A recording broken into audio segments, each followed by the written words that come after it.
Good news to everyone that is watching and listening to me right about now. Whatever part of the world that you have decided to watch this powerful message, you are welcome. And remember that if you're watching it for the very first time, you can let me know in the comment section. You can also send me a message through my email address and I will get in touch with you. Our website is almost done and it's going to be a very beautiful platform, and we have seen a lot of people that have shown a lot of interest in that website. So you can get in touch with me and I will direct you. I have a word of encouragement for you, a word that is going to bring strength in you. See, the Bible says, let the weak say that I am strong. Let the poor say that I am rich. If you find yourself in these conditions, you have to say it.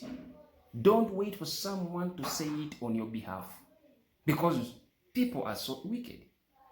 Not everyone wishes you well. Not everyone wants you to be up. Even those that smile and speak with you, they may have their own motives. So it is better that you declare and decree a thing, and that thing that you have declared shall be established. That's what the Bible says.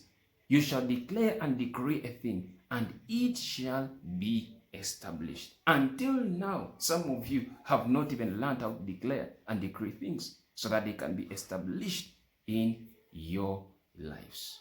Today's word is from the book of 1 Samuel chapter 17, verse 38 to around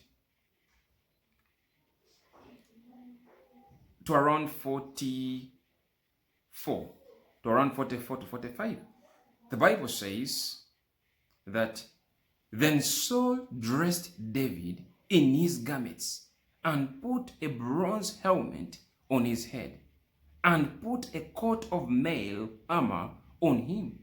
Then David fastened his sword over his armor and tried to walk, but he could not, because he was not used to them. And David said to Saul, I cannot go with this, because I am not used to them. So David took them off.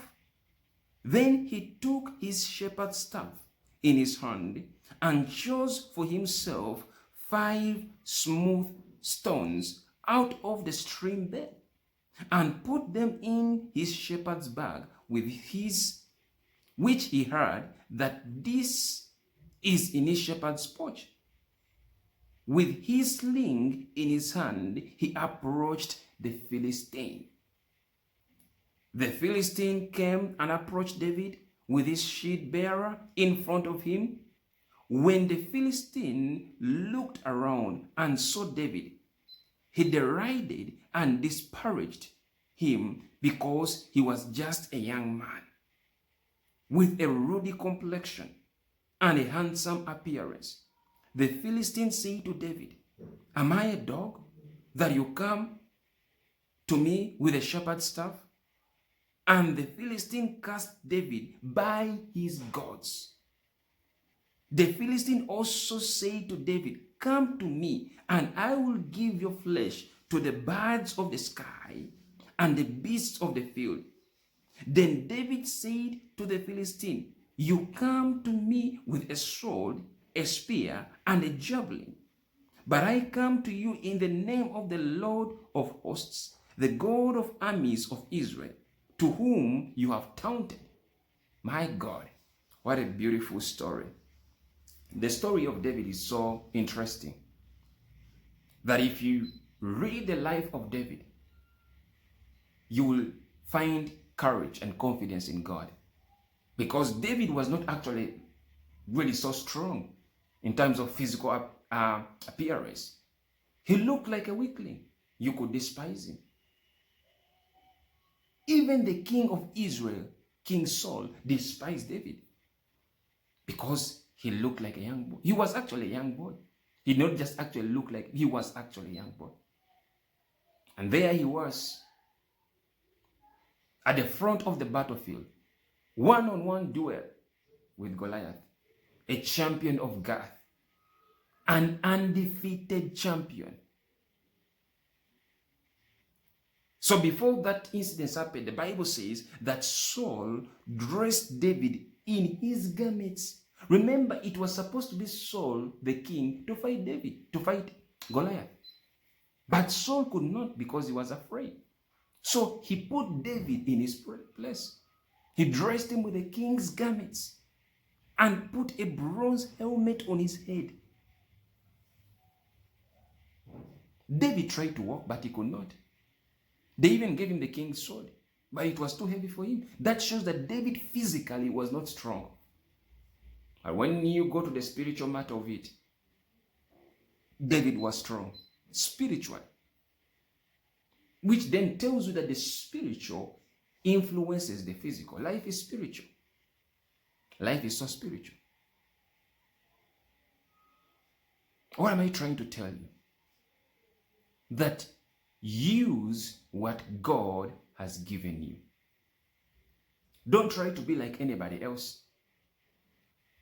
Don't try to develop a trait or character that mimics your celebrity. You are you. David tried to wear the king's helmets, but they were too heavy for him. The king's clothes were too heavy for him. Some of you have put on clothes that are too heavy for you. You have assumed a role that was never supposed to be yours. That's why you are being delayed. That's why there is so much attacks. You call yourself names that were never supposed to be yours. Don't call yourself something that you are not. It's better that you stay in your lane. It's better that you do what you are supposed to do. Now, when you look at the story of David, that he picked up 5 stones. He gathered for himself 5 stones. But he was able to use only 1 stone to defeat Goliath. What am I saying to you? That you only need one thing to defeat your enemy. You need 1 testimony and your enemy will be down to the ground. Some of you could only need 1 prayer. You are 1 prayer away to your miracle. So do not give up. Despite the fact that David was mocked by Goliath, David did not give up. He was called 2 names. He was even frightened. But David remained in God. David trusted God, that God would see him through. I want you to trust God in every situation. In every condition, put God first, and God will deliver you. Remember, the battle is not yours. It is the Lord's. This is why David says that I come to you in the name of the Lord. He did not come in his name.